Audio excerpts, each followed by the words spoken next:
AI. All right. I think I'm just hitting start right now, so you can dive right in. Great. Well, thanks. Thanks, as I said, everyone, for being here and for taking time to discuss our opportunity around the workforce and AI implications. I'm just going to share my screen and review kind of what we've covered in our previous two meetings, and then mostly try to keep this as discussion focused as possible today.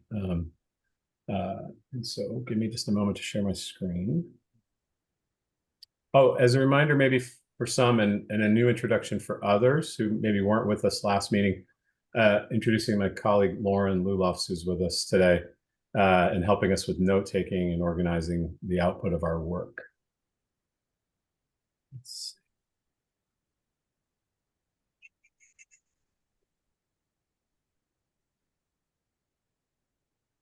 That sharing?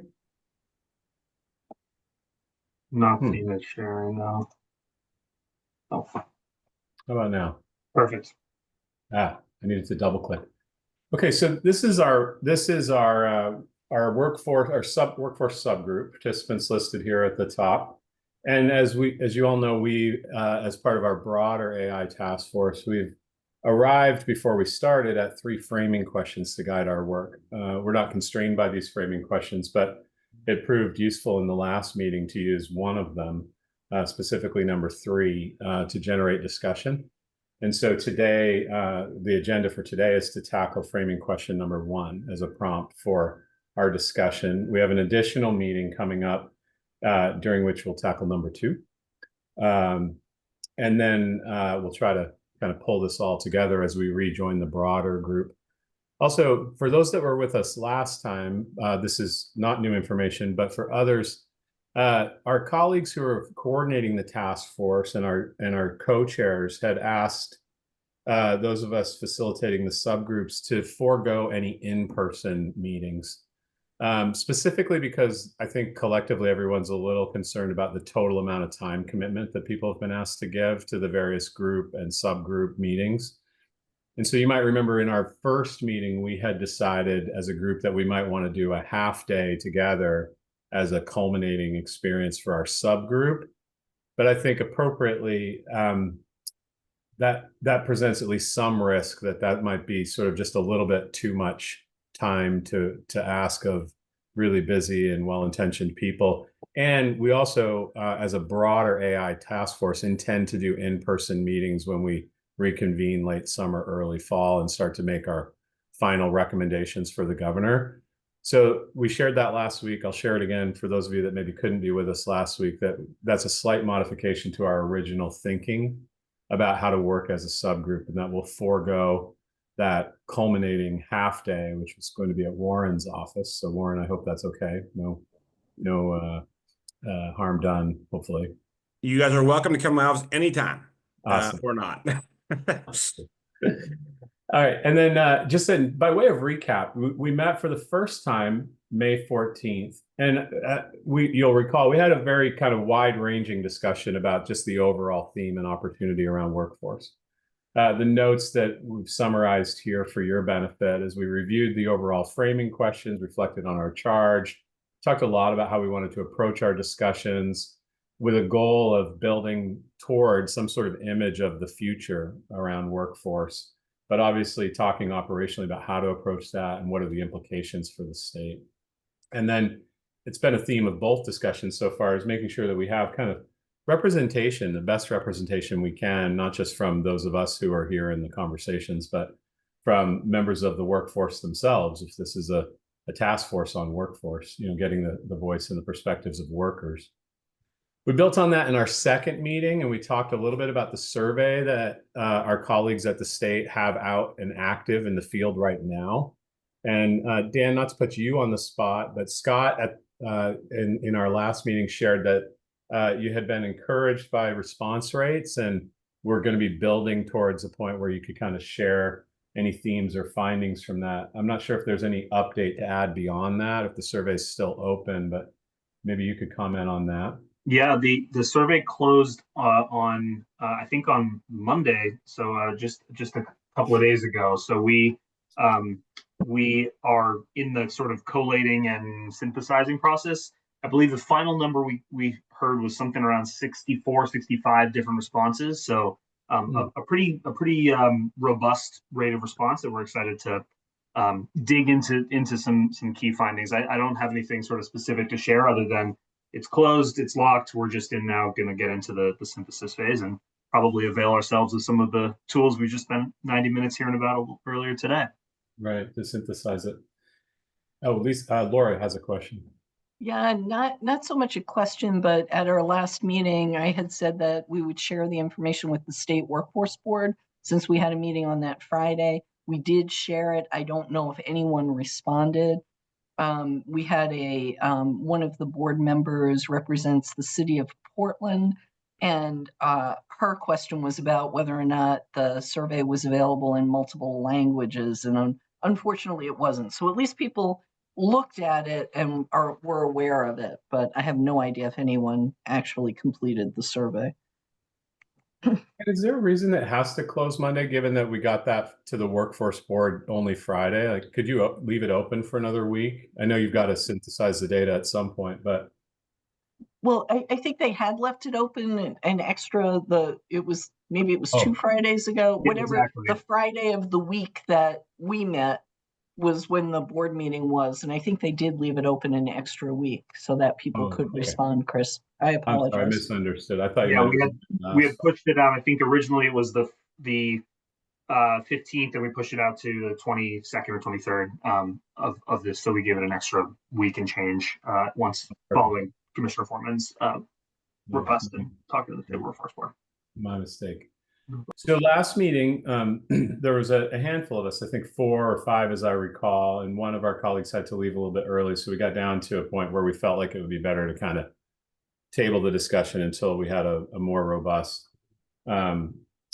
participation number. We talked specifically about how to include workers, and you can see the notes here on the screen that I'm sharing. We talked about leveraging the state workforce board and other similar boards, and even including sort of charging some of them to be consistently focusing on some of these same questions that we're wrestling with as part of their ongoing work and missions. We talked about making sure, again, that we are inclusive as best we can with respect to the AI opportunities that we're going to all encounter as a society these next few years. Scott and Dan we just talked about the survey efforts there. And then there was some discussion about how we might use financial incentives or demonstration pilots to be able to evaluate and prioritize various best practices.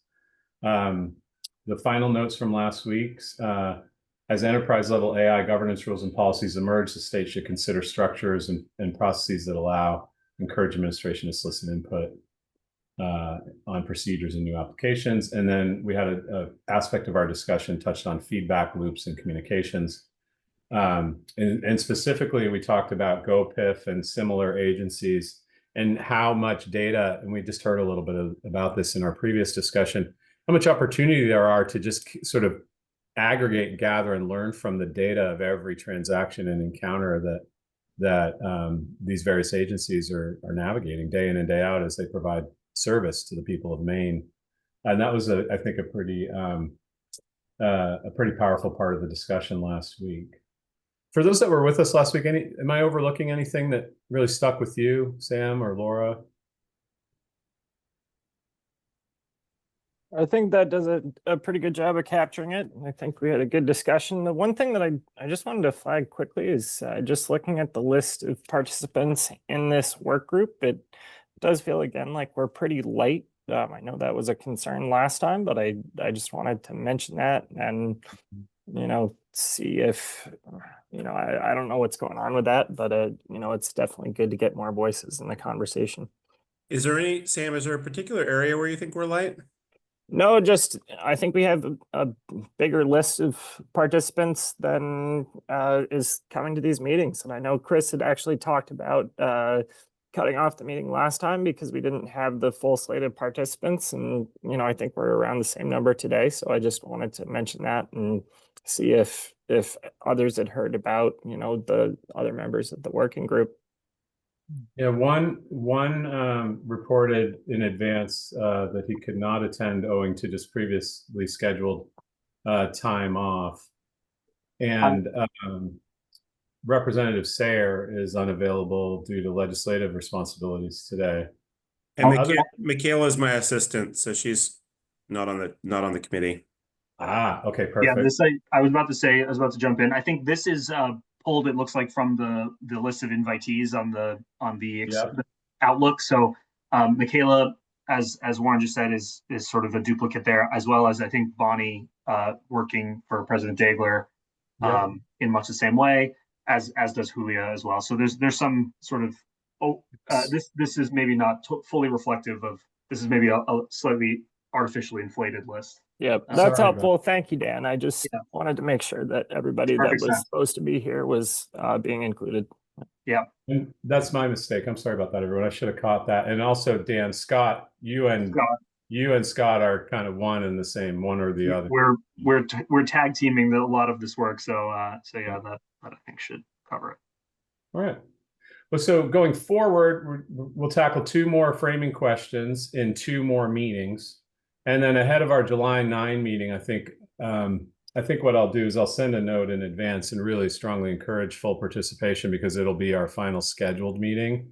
And Lauren and I will take responsibility out of that meeting to try and synthesize something, share it around for all of you to be able to. So we have maybe a 1-pager that succinctly summarizes maybe key themes or starting point for when we rejoin the broader group. I also, Dan, help me with this. I think I just saw that you're convening a group of the facilitators like me of the various subgroups, presumably to talk about deliverables. Can you say more about what that is all about? Absolutely. And this actually, I'm happy to turn this over to President Dagler in a moment. This came out of a request from him and from Dr. Mary Dickinson, our co-chairs, of getting a sort of a sense from, from the entire sort of ecosystem of 6 different groups that are all meeting simultaneously.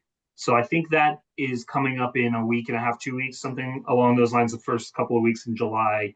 And we're still sort of framing out exactly what the agenda will look like, but I think it's exactly what you just described, getting a sense of where the tone of the conversation, some of the early takeaways, and starting to frame out the deliverables. President Dagler, did I reflect your thinking well there? Yeah, no, Dan, you did an excellent job. I think, as each of the groups has met, what are the common themes, both in terms of the opportunities and the challenges, and what are some of the disparate themes? How might healthcare be looking at things differently than workforce, and what does that mean? What are those implications? So just making sure that we've got a good holistic view of what the workforce is attempting to accomplish. Not included in this particular bullet, but the other thing that we want to try and do is make sure that we go back to the executive order itself and make sure that as we've sort of gained traction and enthusiasm on this subject and sort of moved in a particular direction, we've not lost sight of the questions that we were asked to address. That's a great point. Great point. Well, with that, that's kind of foundation setting. Any other questions, observations, suggestions? It's a hot day in Maine again. All right. So for today, how can, and we can also take this to an additional question too. We're not limited to this. We can take it in any direction we want. How can Maine's job training programs help Maine people be highly qualified for roles created or changed by AI? Anyone have some initial observations around that one? Just a quick response. In that last presentation, we heard from the commissioner from New Jersey. I was impressed with the program that they had that was for state employees to prepare them to interface with AI and various elements of their work. And I think it would be fun to think about ways that similar modules could be created for workers in different sectors. I think just building a blanket level of literacy and across job training programs would be really helpful. Interesting, Sam. Yeah, all of the presentations in that last session were, I think, really for me intriguing because they started out of like small groups of people kind of seeing the opportunity and advancing it and just getting going with it. It's really encouraging. Yeah, I want to echo that too. And for me, that's the takeaway. We have to have a certain level of understanding the possibility and increasing comfort in order to be able to maximize the potential here. And that includes, so when I saw for the job training programs, the first thing is to train staff, the staff who are staffing the job training programs, before we can have programs that meet those needs, I think. Can I ask a kind of an ignorant question? When I think job training programs in the state, I obviously think about the community colleges doing, but surely there are dozens of other programs that I'm just not aware of. Could we maybe just rattle off a few? Well, I think Sam would be happy to rattle off one of them.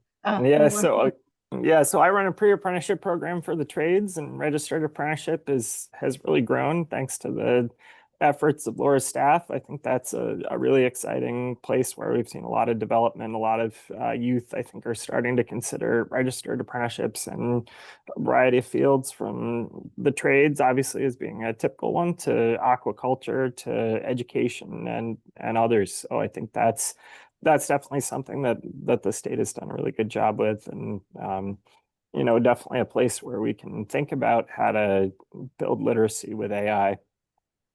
And so other programs too, Chris, I mean, in addition to programs like the community college, of course, you have adult ed, you have, the controversy that we're seeing now with Job Corps. There are training programs in Portland that focus on young people. You've got JMG, Jason Judd's group, Educate Maine. I mean, there are all kinds of programs that are looking at how do you train people, and we've got veterans programs that we work with. We've got reentry programs for people coming out, formerly incarcerated individuals. We've got programs helping people who are in recovery. There are a myriad of programs. There's a loose umbrella of like public workforce system programs that we're all connected to. So when I think of job training programs, it's pretty broad. And the public workforce system can be the backbone organization for doing some of this work, but it's not as simple as focusing on K through 12 and the community college. But Dave, you jump in here.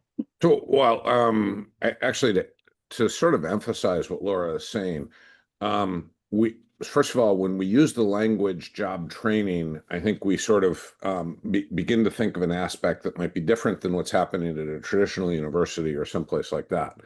But I think what you really have is an array that starts with traditional educational opportunities, then more formal job training opportunities. Then you have things like apprenticeships, pre-apprenticeships, work and learn opportunities, and then sort of working out the spectrum to what may have been considered at one point on the job training, but is now fashioned a little bit more formally. Cutting across all that, Laura mentioned JMG, great vehicle. So JMG is really in the business of supporting those students in a direction of success. That's identifying students, identifying where they might succeed, trying to plug them in, and staying with them. Something, I'm not sure that they'd appreciate this analogy, but it's one that I think that people will capture. It's almost like a Big Brother program where they've got some mentorship. Educate Maine is actually in an advocacy role, trying to encourage students and really people across the state to make sure that they find their way to get the skills they need.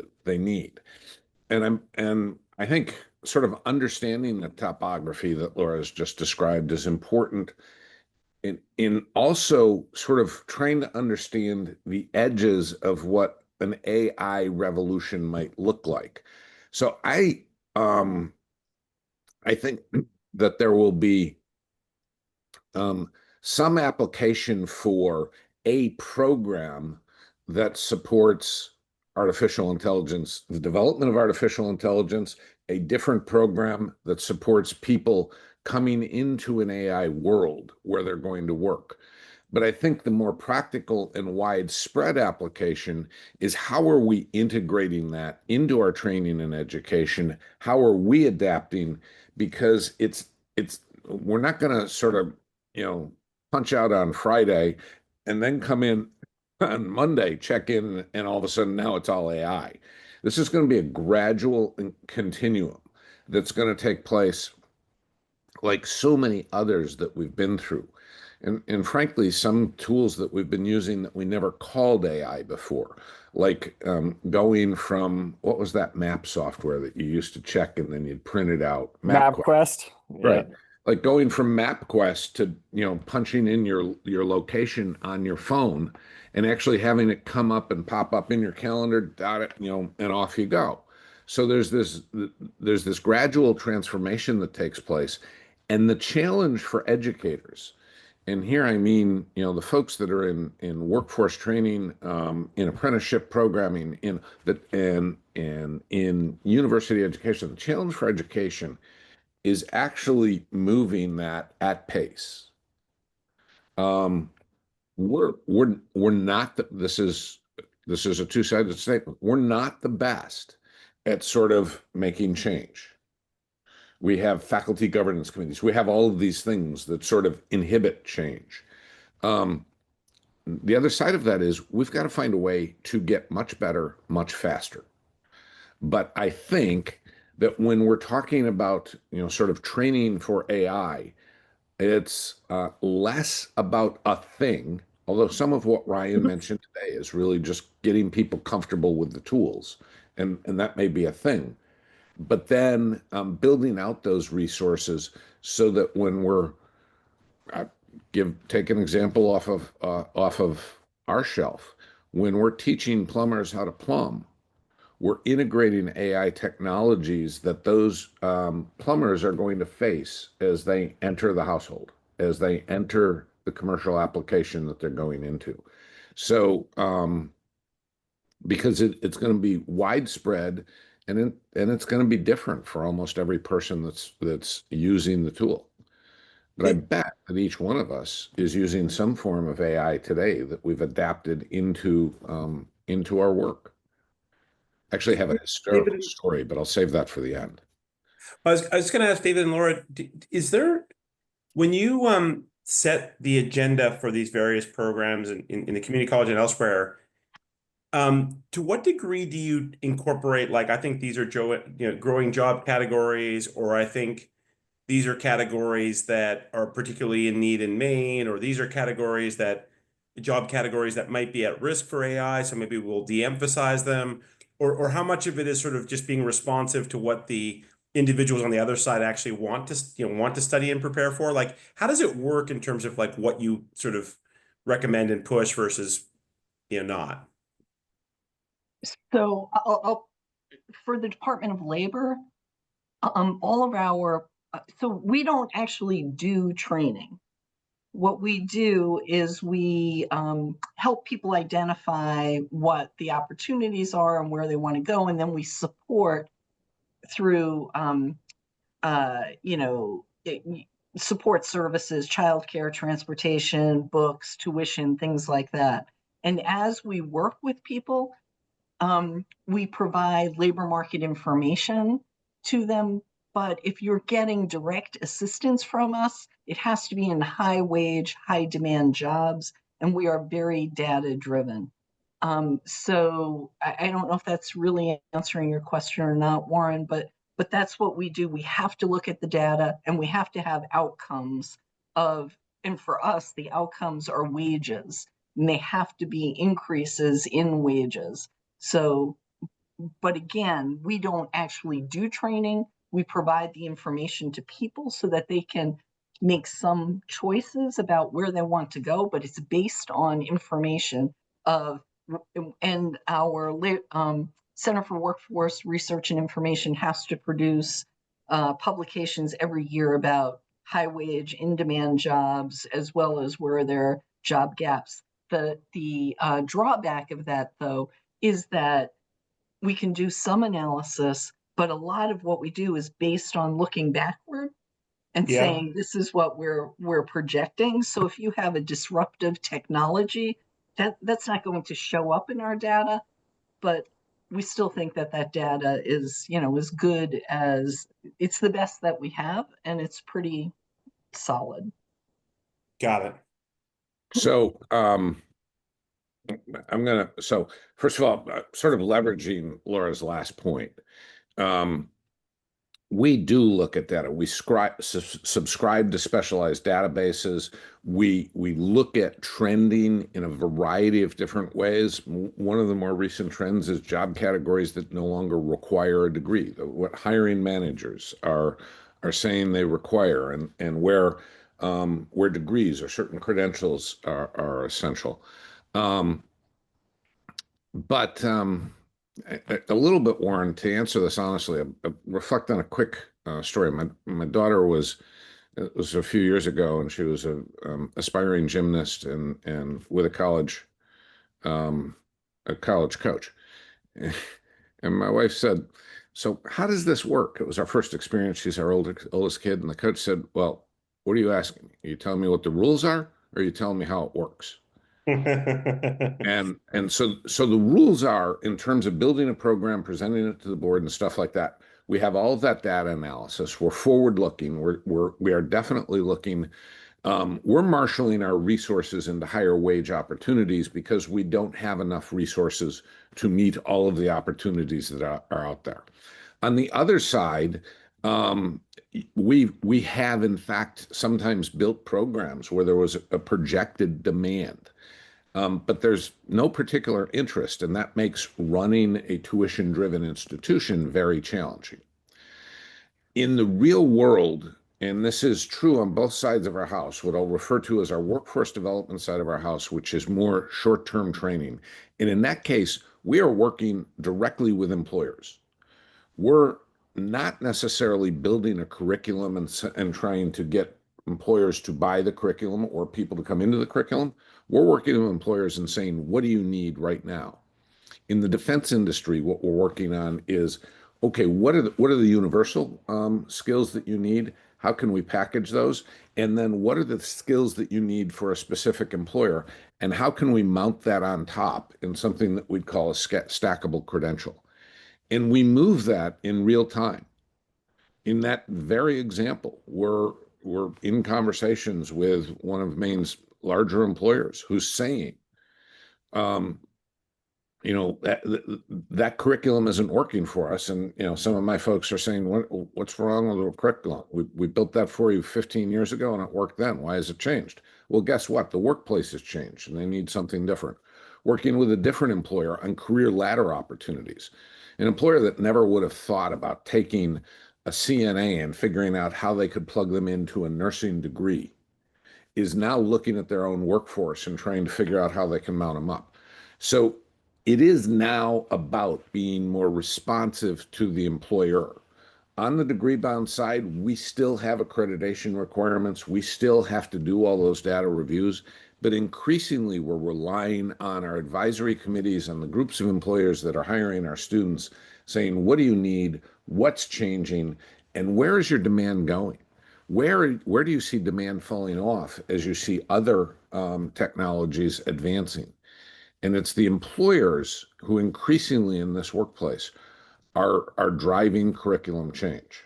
So it's the employers that are going to say, we need folks that have this set of skills for the purposes of this conversation in artificial intelligence. And then our responsibility is to react in real time. That's not, by the way, an easy task. I will argue actually a little bit easier with AI than it might be in advanced manufacturing, in some place in precision tooling, where all of a sudden you've got a new, $250,000 piece of machinery that has to be set up for a student to train on. Yep. We just, Dave, we have the same issue at Penn Foster, where we have, which is, doing, vocational training at scale, but our biggest thing is like, how do we figure out, like medical billing and coding, for example, is a big program at Penn Foster, but medical billing and coding is probably not a job for the future. It's probably going to be gone in 3 years, 5 years. And so we're trying to figure out like what are the categories like that we want to start de-emphasizing, and what are the categories where that are going to be growing, and then how do we make sure, as I think someone mentioned earlier, how do we make sure that the curriculum incorporates how AI is going to change the jobs, and not just what's a growing job category, but what's going to change about it. But it's hard. It's like you say, like there's all kinds of services that help with it. We subscribe to Revelio, which is a bunch of data from, but it's still, anyway. There are things that transcend all this, right? If you think about how, because it's such a disparate group of programs, right? Everything from, a graduate program at the RU to, an early high school program could be described as or early college program executed in the high schools could be described as a workforce training program. There's some sort of like, I'm assuming, regulatory standard for all or most of them, right? Sam, does your program have any sort of accountability to the state on objectives and? Yeah, we report to the Maine Apprenticeship Council, and we're actually funded through a grant from the Maine Department of Labor. So, we have to do quarterly reports on our metrics and graduation rates and everything else. And that's pretty standard for registered apprenticeship programs across the state, and that's why they use that designation of registered. It's much similar to accredited with a higher ed institution. Yeah, and then like the various and other opportunities have some similar account. Maybe one of our opportunities for this question might be to lean into, I hate to make it about accreditation because that's usually such a lowest common denominator of like minimum expectations, but some sort of, if it's a registered or authorized or endorsed or approved program, it maybe we could make some recommendations around some sort of like data, market relevant data to provide evidence of a trajectory, and something that gets at technology and the method, right? Just in basic terms, to take the example that Dave gave around like a piece of machinery, isn't what most people think of when they think about AI, but it's very much a part of the AI revolution if it's a modern piece of machinery and it's being built to leverage data. So maybe there's something we could get at through the standards and the funding sources as a recommendation that we could have a statement to make along these lines. And by the way, the statement I just tried to articulate is not it. It's too clunky and not well thought out, but that's what comes to mind hearing this, because there's so many. I don't think we could go bottom up, but what are ways we could go across all at once with a couple different layers or levers? In terms of making recommendations to support the workforce in what I would call an AI revolution of some sort? Yeah, I mean, or to say, just Sam, just to use your program as an example, right? Because you're on the call.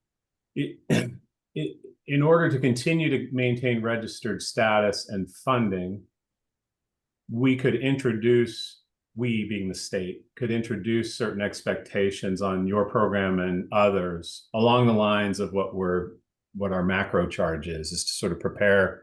Maybe it needs to be, maybe you need to, in your reporting, demonstrate that the program takes into account all the risks and concerns with respect to the AI revolution and has a paradigm or a learning module or a learning objective or experience set in the apprenticeship program specifically designed to kind of expand people's thoughts and perspectives around the risks of of irresponsible AI or something like this. Maybe a bad example. Otherwise, I'm not sure how to get at it through the various training programs one by one. It's kind of what I'm searching for.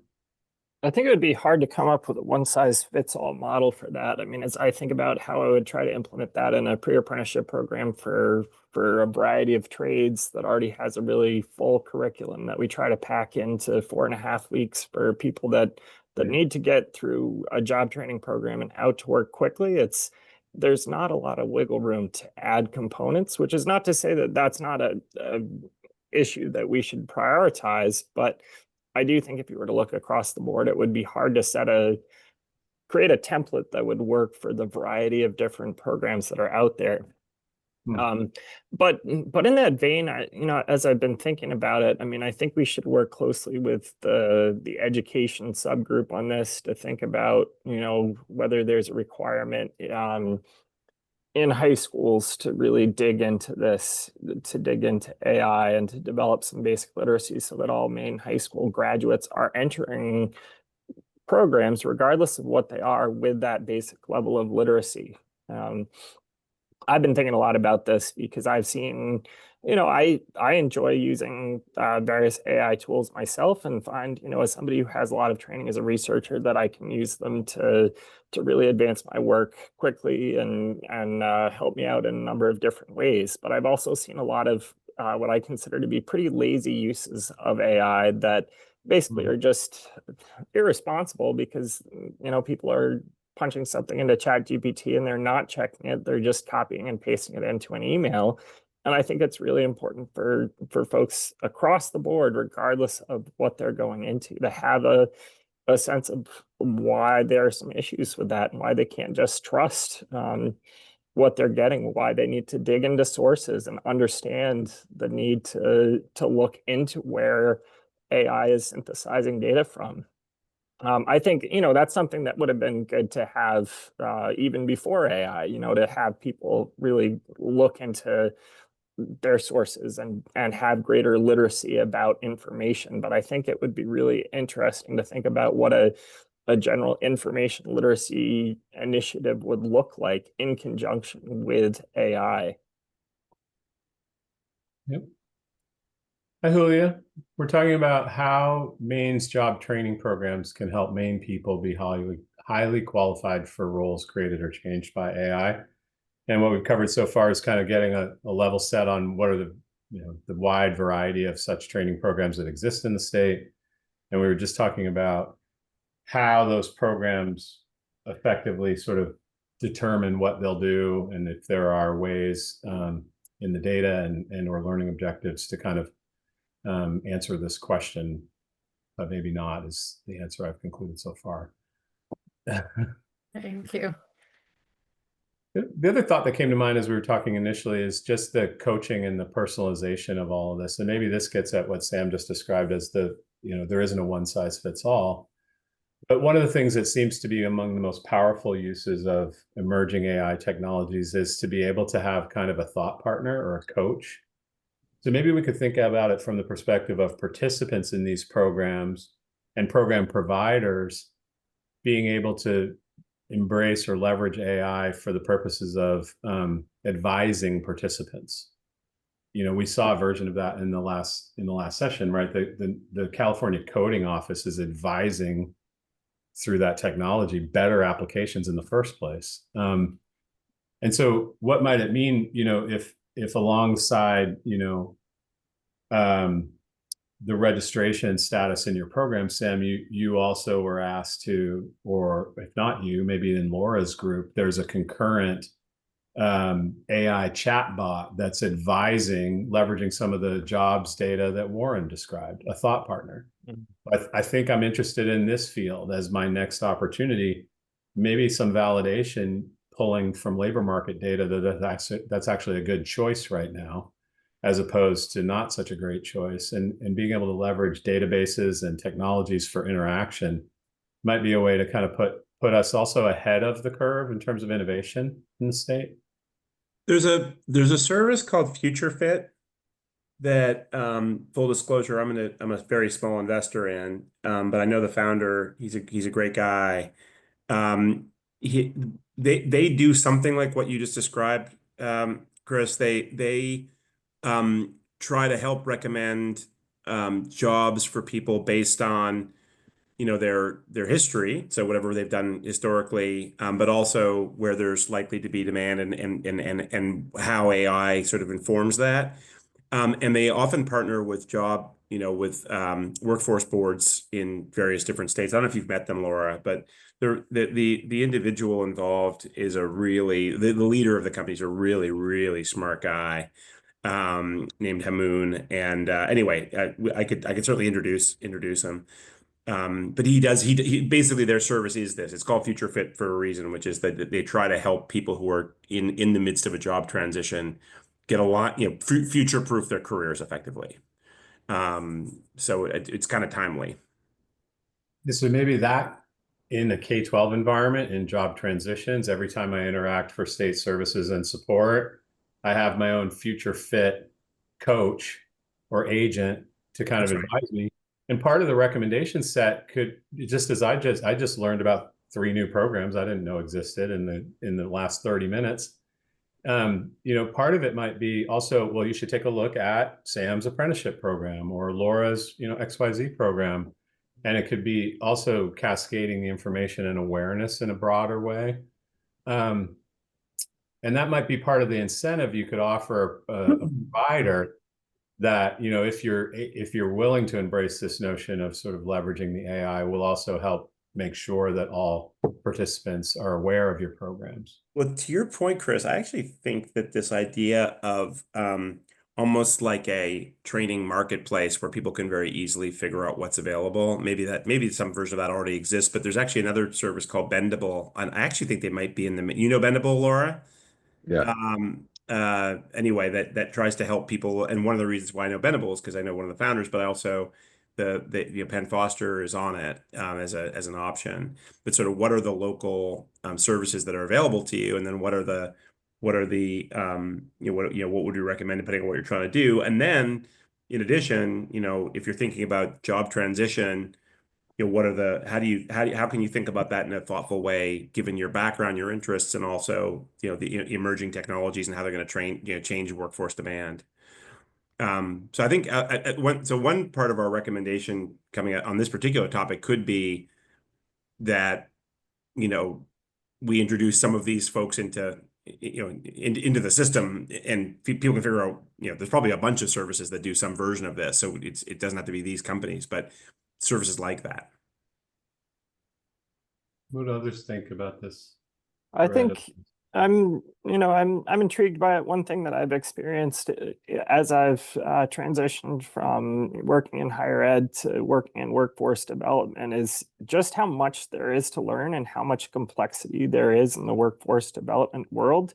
This is something I brought up in previous meetings, but there are so many grants out there. I just learned, I got a call from someone at DHHS earlier this week about another grant, the HOPE program, that I wasn't aware of after 3 years of doing this through the Family Independence Office. I work with the Workforce Opportunity Act all the time, the Competitive Skills Scholarship with Quest grants.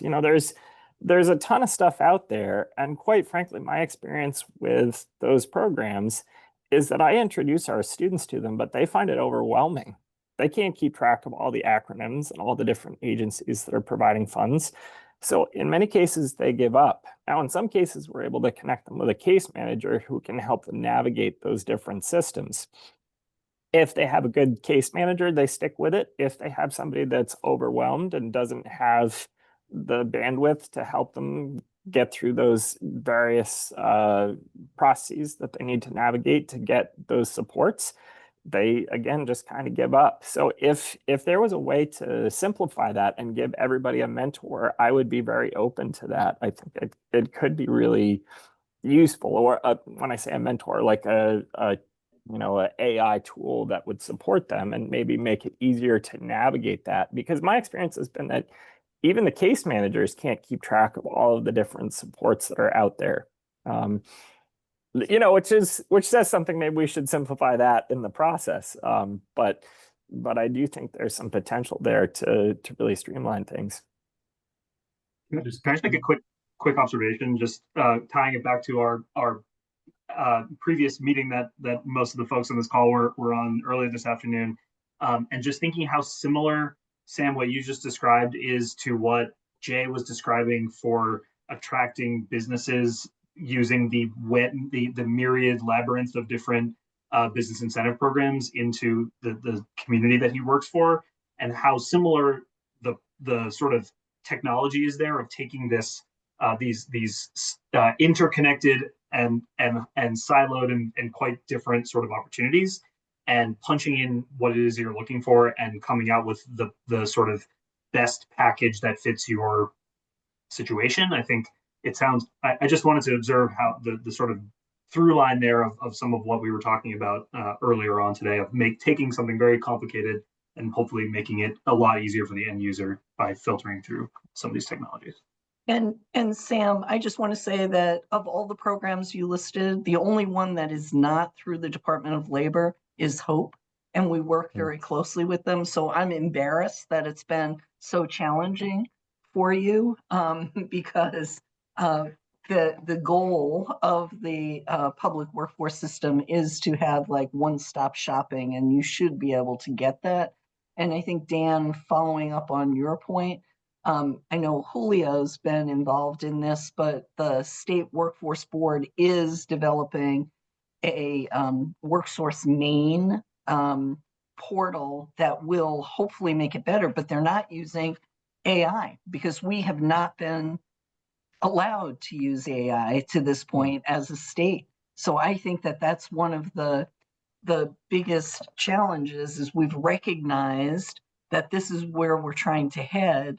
AI could help us, but it sounds like we're getting closer to permission to experiment a little bit more, but that has not been one of the things that we've been able to use. And Warren, we brought Bendable into the state, I'm trying to remember, 3 years ago. We were partnering with the Maine State Library on that, again, with that same kind of, how do we do this as a holistic model? Because that's exactly where we're trying to, that's exactly what we're trying to do. And there have been, unfortunately, challenges, and a lot of it has been financial. Or you weren't able to implement Bendable, or you did implement it?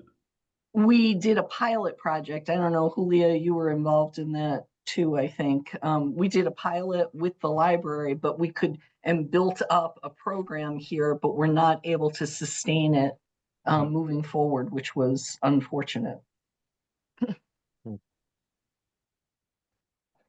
It's interesting that I don't know how to necessarily articulate it, but I think we might have stumbled onto something here around, because I can go to ChatGPT this afternoon and ask it to be my coach and mentor along these same programs that Laura and Sam are describing. And if I know how to ask the right questions, that's a big if, I can probably get really expert advice.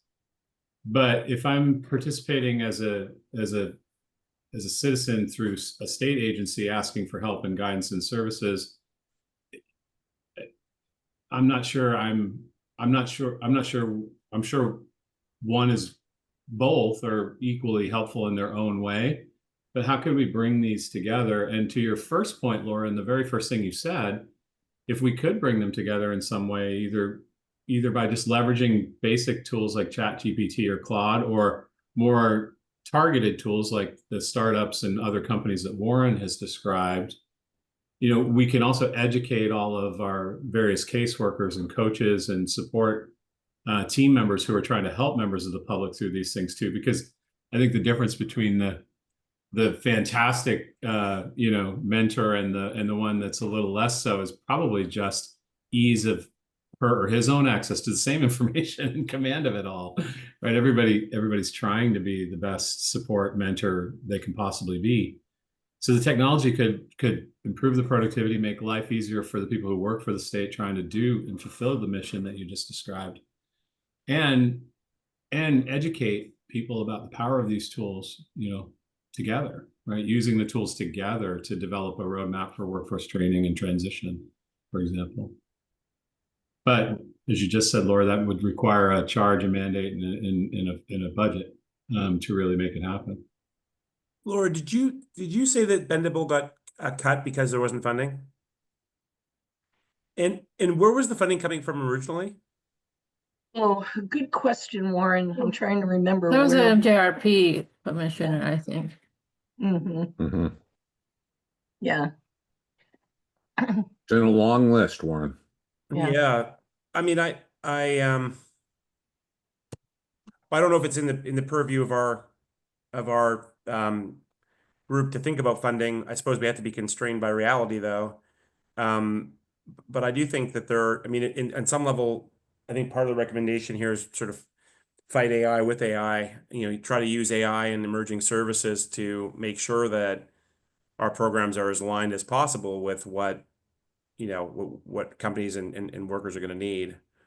And there are certain, there's a lot of stuff out there now that's cropping up. That's kind of how I spend most of my day, just kind of looking at all the different services that are all the sort of future of work technologies. And there's a bunch that are oriented in this direction. So maybe that's something that we can incorporate. And Julia, you had a question about WorkSource Maine?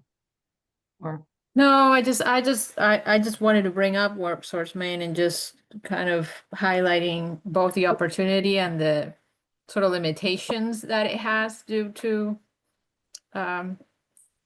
the current environment, let's just say. But I think what the conversation was reminding me of is that in all these sort of what I call the wild, wild west of all these programs and funding and so on. I mean, over the years, we've tried to build like a common application that it just strictly deals with eligibility. So that's something that to me, AI can really work on. And then as in both look at the career side and the funding and support and eligibility side. And then when I think what's a little bit harder and was part of the conversations earlier on is, I think it was Jay who was saying, well, if I can't kind of have this garage, then what can I practically do? So I think that's the portion that I haven't heard in the conversation yet, that I may be not necessarily in the best point of my life where I don't know what I'm gonna do and so on. So I think that's when, I don't know if it has to be a really optimized AI tool, but I think that's where the human interaction really comes in, that you can really help that person sort of dream and hope and all those things that come in tandem with saying, okay, and this is your sort of plethora of options. You're eligible for CSSP, you're eligible for this, you're eligible for that, and these are the career paths. And here's someone that you can talk to see if that dream is achievable for you. Is there, I would imagine this has been tried 100 times in state government, but is there a concept of like a one-stop with like the most powerful advisors and the most tech trained, and they have all the tools and they're the best humanists, and is as like a front door to state government? You're smiling, Laura, so you're laughing at me, I think. no, but- I'm not laughing at you, Chris. I mean, I think that's what the career centers, that was the design, was that the career centers, there are 11 career centers in the state of Maine, and they are supposed to be the front door to workforce services. Yeah. And by they, I mean we, have just recently launched a virtual career center too, because we're also seeing that people don't necessarily want to come into a physical brick and mortar. So the services are available virtually, and there is a component there through chat that you can connect to a live human being as well, but that's just during normal business hours. And the services that are available there, these are career coaches, counselors who are supposed to be able to connect you to any of the services. One of the challenges, okay, let me think about how I want to say this. One of the challenges is that there are all of these different programs, and you have to know what the eligibility requirements are for each of these programs. And we joke and say, if it's a Tuesday and it's a full moon and you have red hair, you may be eligible for this one over here. If it's a Wednesday you might be eligible for something different. And so that's one of the challenges, is that the staff needs to know all of the different requirements. The current federal administration has proposed zeroing out all of these programs and instead moving to a block grant with reduced funding and supposedly more flexibility. So we're in a situation right now where there's some uncertainty about what may be happening, but the concept of a one-stop shop that all programs are available through is one that we have been diligently working on for at least the last 20 years. And that we would connect with partners like the community college, like adult ed, like vocational rehabilitation, like the Department of Health and Human Services, like corrections, Department of Transportation. All of that is all part of the public workforce system. And last time when I talked about the State Workforce Board, all of those partners, DECD, community college, university, everybody is all part of this board, in addition to employers who must make up 50% of the board, and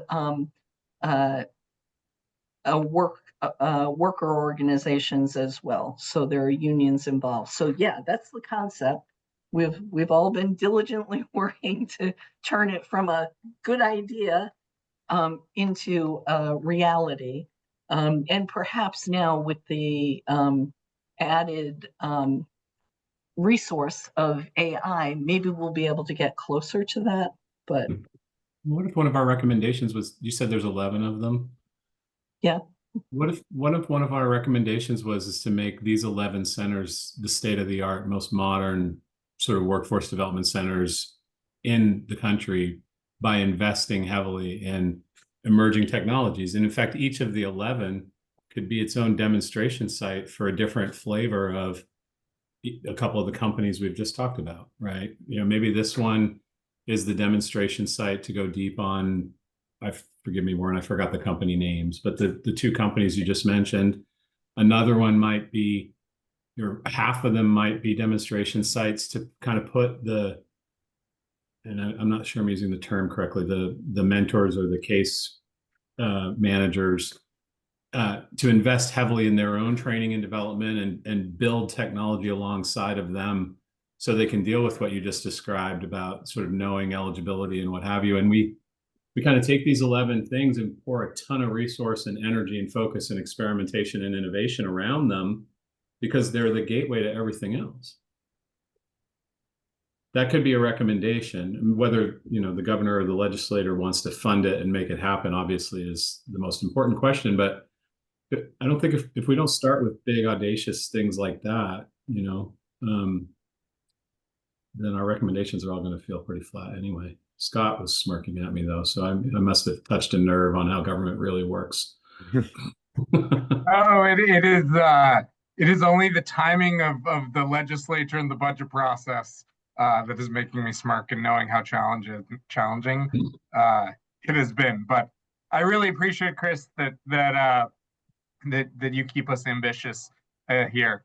Some of the rest of us that can be a little beaten down by going through that. So don't let me interrupt the momentum. But Warren, you were saying that you spend a good part of your day just scouting the technology. So we could give each of these centers a team of tech scouts, right? Yeah.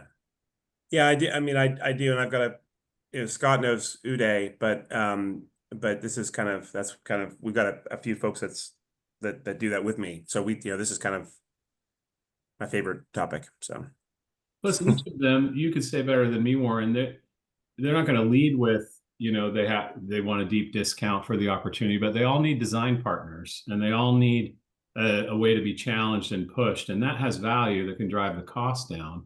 If we were to say you can be the exclusive tech solution agent provider for the Southern Cumberland County office, that might help drive the cost down. Well, I also think there might be some sort of notion of, pay for performance, almost like social impact bondy type stuff, where there might be ways of sort of getting them involved and you only pay them once they deliver. And if they deliver, then that's going to be good for tax receipts. And so ultimately it's good for Maine. There might be some way of kind of threading that needle. I don't know how much creativity would be involved there and whether that would work, but there might be. Yeah, that's a great point. Is there a similar piece for K-12 or for higher ed? If this is the gateway to the workforce, training programs that are not necessarily in K-12 or higher ed, what's the parallel for the higher ed system, Dave? It's probably high school advising offices and we, as an industry, rely too heavily on the high school guidance offices. So there's a natural pipeline, and we need to do everything we're doing there and do more. But we're still in an environment where 40% of Maine high school students are not going on to some form of higher education. And that 40% has sort of precipitated into the Maine workforce. So there's something like 295,000 Mainers who don't have a credential of value in the marketplace. And that's the harder market to tap. And that's where I think, we can all sort of show up at the high school guidance council office or we can have handouts at graduation. But how do we tap into that currently actually employed but underemployed workforce who need the skills and then can rise up? And those are places where one of the places we partner is with Laura in job centers. Two of those 11 job centers are on community college campuses because of that synchronization, because of how those two things fit together. We have, as recently as this week, but we have frequent conversations with the Department of Labor asking the question, how can we do an even better job of making sure that we're not in silos, and that when a person who's looking for a new career opportunity, for regardless of the reason, walks in the door, they're not exposed to the opportunities that are available to the door, because they walk through that door. They're exposed to all opportunities and then have the opportunity to match up and select what is best for them and what is best, what becomes best for all of us. And best for them has sort of many features to it. What is their skill inclination? If I mean, and I'll give you, we're doing a lot of work in defense right now and training welders. But if you have a welder who is claustrophobic, they probably don't want to work inside a submarine. They might be more adapt to building a bridge and sort of the high wire act. So how do we match those things up? Is there an art form in artificial intelligence that helps do that?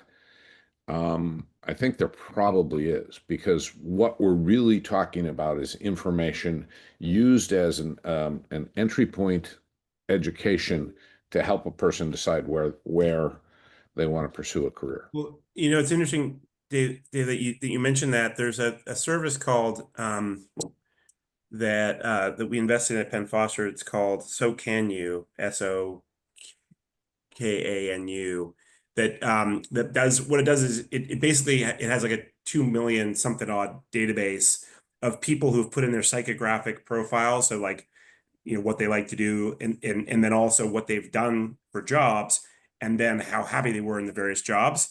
So you can be like, well, I'm extroverted and I, whatever it might be. And it actually that psychographic profile gets matched up with jobs that you're most likely to like. It's interesting because there's a whole bunch of components to this, right? Where is there going to be job growth? Where would my background be relevant? How where am I going to be happy?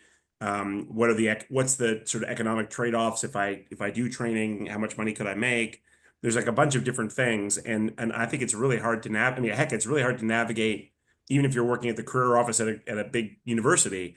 It's impossible to navigate if you're for a lot of folks who need it most. So anyway, I'd be delighted to help come up with a list of potential sort of virtual support stuff here. I have to say I'm really intrigued by this this conversation, just the possibility of adding AI tools for kids that are in that phase of discernment, trying to figure out what they want to do next. I mean, I think about when I was a student at Bangor High School and we had a graduating class of 400 people and 3 guidance counselors for everybody to help with that process. And it's just, as good as those guidance counselors were, it's really hard for them to get to know every student and provide good feedback. And it's also hard for them to know about all of the different opportunities that are out there, and to what Warren was just saying, that how that's going to fit with somebody's personality. You know, they can see your grades, they can see the basics of your profile, but they might not tap into some of the other stuff that would really make you happy when you go into the workforce. So I do think it would be worth considering whether there's something like that that could be added as a tool that would, you know, supplement what guidance counselors are doing and really help with that process. Some sort of like an interaction right before graduation, like to get to know you, feed in your profile, understand, and then make recommendations back to you. I think even sooner.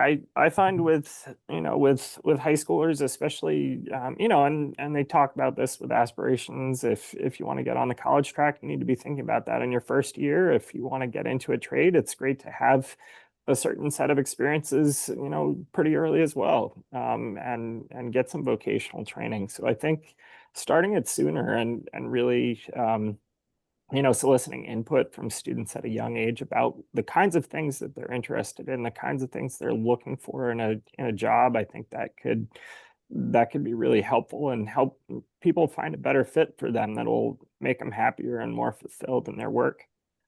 It could also render feedback to the students and the parents, so you're educating the parents at the same time. I Could like be that. kind of an annual thing, you know, because Yeah. parents aren't aware, students aren't aware, and so we're getting a twofer out of investing in the same coaching or mentoring experience. Yeah. So in that, probably helpful to also tap into some existing vehicles.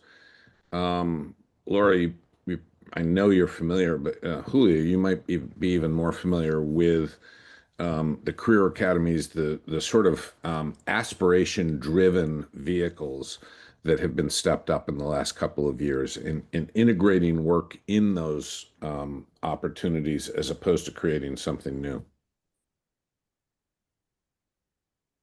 You want me to comment on it and give a Yes, little? that was the goal. Yeah, thanks. That was sort of a statement, but really was a question. Thanks. Yeah, I think it's something that was born, you know, Commissioner Foreman, you can add, it was born in the Department of Labor. Now it's been sort of now being led by Department of Education with the support of the community college system, Maine system, and so on. And the idea is to exactly that, to expose students and create career pipelines very early on, you know, sophomore year in high school and on, and making sure that the systems that can sort of connect across these career in these different occupations within a certain career pipeline, that we, community college, adult ed, and so on, we're also doing what we need to do in order to sort of have these eligibility and other components aligned, so that we're really client-centered. So it's just started about a year and a half ago, and we're aiming to maybe have a pilot out there toward the end of the year, I hope. And it's across 4 different sectors or industries right now, but all states are doing that across the country. What are they called again? Career academies? Career academies, and now they're being morphed into career pathways, because that seems to be more universal language. And it starts with 10th graders? Yes. So that's interesting. We have a front door through the workforce centers. We have a front door through the career pathways programs. Are there a couple other front doors that we could super empower with tech and coaching? And Chris, I don't mean to like harp on this, but again, one of the challenges there are resources and funding. And so Julia has said, oh, we're hoping to have a pilot here. People are cobbling together resources to help make sure that this actually happens. Yeah. So I just want to flag that. And I think, you know, Scott had made a face around like funding and where are we at. I mean, the community college right now, the free community college was a significant program, and that is not going well. I shouldn't say that, but free community college was not part of the budget that went forward. I think there's funding for one more year of that.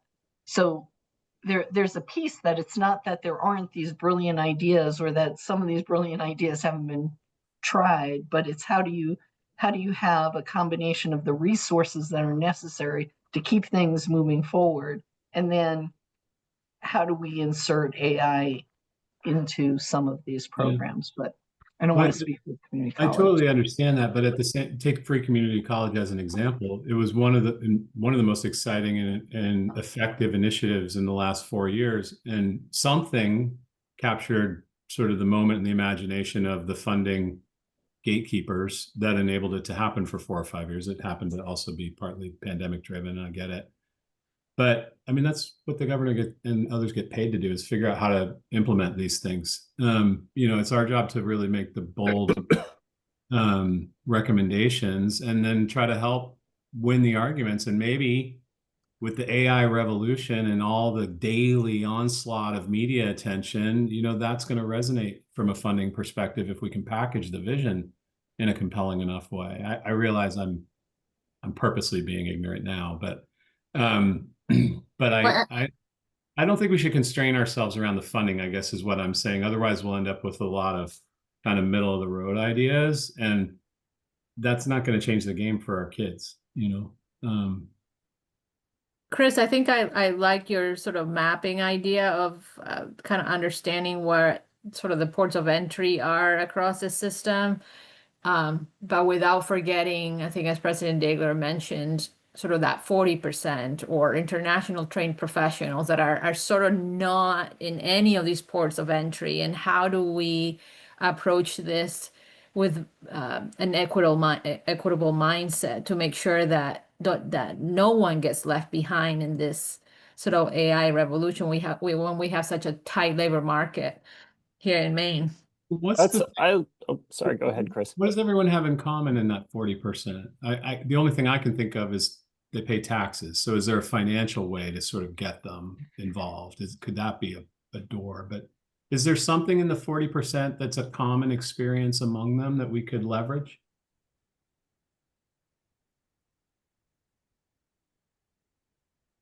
That maybe is why it's so hard.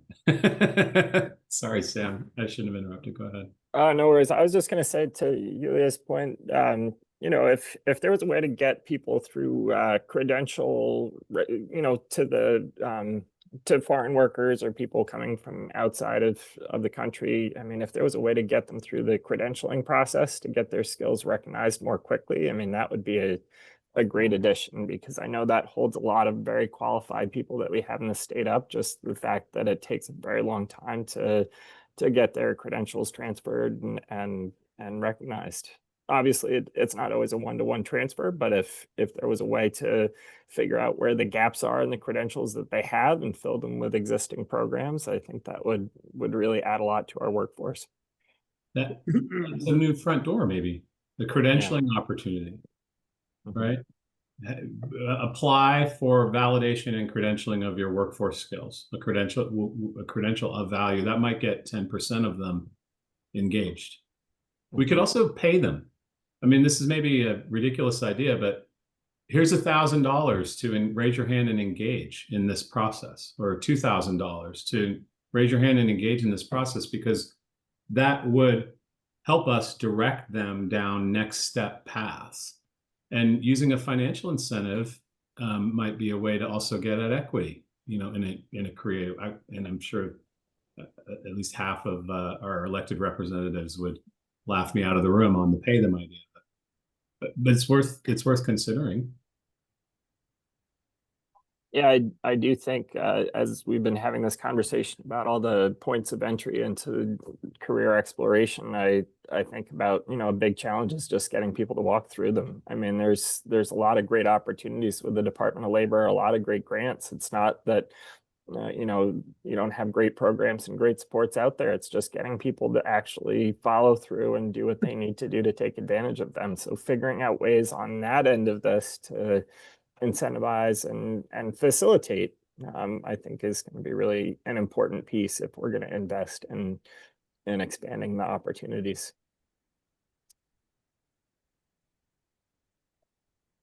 The only other thing I can think of is employers and labor unions, right? We can enlist them in reaching the 40%. So with some value proposition, whatever it is, right? Participate in a coaching. If we build the technology to be meaningful enough and helpful enough, then theoretically employers would be willing to distribute it to their employees, and labor would be willing to distribute it to its members. A couple other front door ideas, maybe. All right. Anything else? Are we exhausted by AI task force duties today? I'm sure other groups will kind of recommend something like this, but I think a communication campaign is critical. And maybe it's across the committees, maybe specific to workers, to get that 40%. But I always think of the 0, 1, 2, 3, 4, whatever it is, 0 sugary drinks, 1, whatever that my girls know, just like that. It's like there's power in simplifying and then modeling that AI is not only not scary, but is skills that we are all going to need in order to move forward into the future. So I think that communication and that campaign could be powerful with money, of course. I'm riding your wave, Chris, that we have all the money to do it. We have plenty of money. It's just how we're choosing to spend it. We can make different choices. There's plenty. I don't know about all of you, but I pay plenty of taxes. And I just want to say, I appreciate that perspective. I may have, I think Scott said, been beaten down or something. So I really appreciate this. Like, hey, anything is possible. It's a good, I think I've said like 6 times in this process, like I literally have no idea the constraints that those of you that work in government must have to encounter every day. It's never, it must be really challenging, because you not only do you have the financial restraints, you can't neglect anyone. You have to have, we can just focus on our customers and the people who aren't our customers are just not our customers. But you can't choose to not focus on anyone. You have to focus on everyone. I'm sure it makes it exponentially hard. But it's good to be reminded and re-energized by looking at the blue sky possibilities. I genuinely appreciate that. So thank you. Thanks. I'm sorry. I felt like I was maybe coming on too strong there at the end. This communication piece is, just think about like cigarette campaigns, right? They're so powerful if they can be done well, right? And just demystifying this threat of AI and generating enthusiasm for it and experimentation and what have you. I might just throw one other very specific thing into the conversation as we're sort of thinking about the money piece. Some of you know, perhaps not all of you, that a couple of years ago, at the governor's recommendation, the legislature revamped the business incentive program at the state. And what it moved to is something that is called the Dirigo Business Incentive Program. And it provides, relevant to this conversation, up to $2,000 of tax credits to employers to reimburse them for the cost of training programs for their employers. This is a really powerful tool. It's a new tool that I think we are just beginning to see employers start to figure out how to use. And I think importantly, it is a tax credit. And so it is something that is not necessarily bounded by at least initial sort of appropriations of the size of a program. And it is restricted only to companies in certain industries, so natural resource industries, manufacturing, certain transportation, software related industries, and then some professional service industries. And I can imagine that there is opportunities to be a little bit imaginative around thinking about how do we leverage that new tool and link it to some of the training opportunities that may exist in the context of AI and AI economy, and build some pathways that are built out for employers to navigate in that, rather than sort of having to come up with stuff. So, this is work Laura's team is already spending a lot of time thinking about. Commissioner Duguay's team also is thinking about this. This is administered through DCD. Obviously, the community college crew has been really involved in this. But I continue to think that is a pretty powerful tool the legislature has offered, and there could be room to be more imaginative around how do we design things, build things, create opportunities that leverage those funds to help Maine workers build out their skill sets and continue growing their careers. And tie it to a communication strategy in the way that Julia just suggested, because I've heard about that program a couple times. You just educated me even more about it. And yet when our team, we looked at it to try to figure out how we can do more B2B sales using it, right? Get the eligible industries to take advantage of the tax incentives and sign on to more commitments with us. It was hard for our team to kind of navigate and know exactly, probably because it's new, and I'm sure it's much more streamlined a couple weeks later. That's a really interesting one that we could turn into a communication plan aimed right at employers. That's pretty interesting. I was thinking as we were having this conversation about, all the pressures that our folks with the state are under every year when it comes to budget season, and thinking about what incentives we can offer to employers, to investors, to put some resources in, so that it's less a question of having to move money around within the state, but more of investment coming in. And a resource that I think is that we do have some great institutions of higher ed that have already made some investments in AI, and so to the extent that we can marshal that to attract resources or get them on board to be creative in this space, I think that would be really good. I know obviously, Chris, you have the Rue Institute. David, you're here, and Colby's got a big center for AI. I know Bates has done some stuff, fairly limited at this point, but just thinking about how do we keep the talent that comes out of those institutions in the state.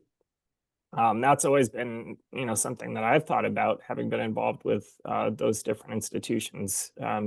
We crank out some great graduates. A lot of them would love to stay in Maine after going to school here for 2 or 4 years, but they leave to go elsewhere. How do we get them to consider staying here? And how can we make the fact that we do have those institutions here attractive to people that could really help us as a state?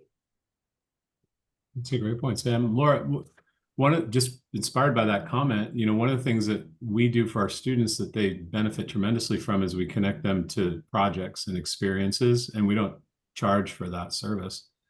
We facilitate the scoping, the assessment, the identification of, what the business partner needs to have done. And then we coach and mentor our students through the doing. Maybe we could put a student team alongside one of your employment centers, and we could spend 6 months to a year just training, educating, looking for opportunities. We would benefit tremendously because those students can now put that year on their resume, learn a ton. You might hire a couple of them, eventually. But that might be something. And to Sam's point, maybe you and the governor could call upon every one of us who have students to do something similar to help with the budget. The state system certainly gets enough taxpayer support already. We could help facilitate and deploy student and faculty teams on some of these tech transformation initiatives, so it isn't a zero-sum game on new dollars. I would love that, Chris. I definitely would like exploring that. When Rue first came here, we tried having some conversations, but we were kind of in the midst of pandemic mode, and it was a lot harder to try to think creatively. So are we. Yeah. Well, I'll we follow up with you had, offline on that. Maybe we can do a little proof of concept. yeah, that would be great. Okay. Thanks, Sam. I should have led with that one. It's an exciting possibility. There's a lot of great students. If we could just get them to stay in Maine, there's a ton of potential. And so many people that I taught at Bates and went to school with when I was at Colby, would love to come back to Maine or stay here if they haven't left. So just thinking about that kind of opportunity. Lauren, do you have all this? This was wide ranging and really, I think we have 4 or 5 sort of anchors for some potential recommendations out of this. Do you have any need to clarify or get anything else? No, thank you. Okay, thanks for your help. Any last words, Scott or Dan or President Dagler as our co-chair? Oh, good. We're gonna bring you to appropriations though. Bring me. I can't wait. It is. I'll just say thank you for all of the hard work of this group. I don't know if you all can sort of see it from sort of being inside of it, but one of the exciting things sort of from staffing the task force is watching the conversations go from the exploratory nature that I think we've largely been doing this spring and in the larger groups, and then when we get to sign on to these small groups, starting to see those exploratory conversations converge into ideas and potential recommendations. That's really exciting. So thank you for that work and more of this energy to come for sure. I think our next meeting, thanks Scott and Dan for organizing it all, making it easy to just show up and have opinions. The next meeting will tackle the 3rd question, maybe similar format, similar results. And then I don't exactly know how we'll land the plane, but we'll figure that out after the next meeting. All right. Awesome. Thanks, everyone. Thanks, everybody. Okay. Bye. Take care. Thank you.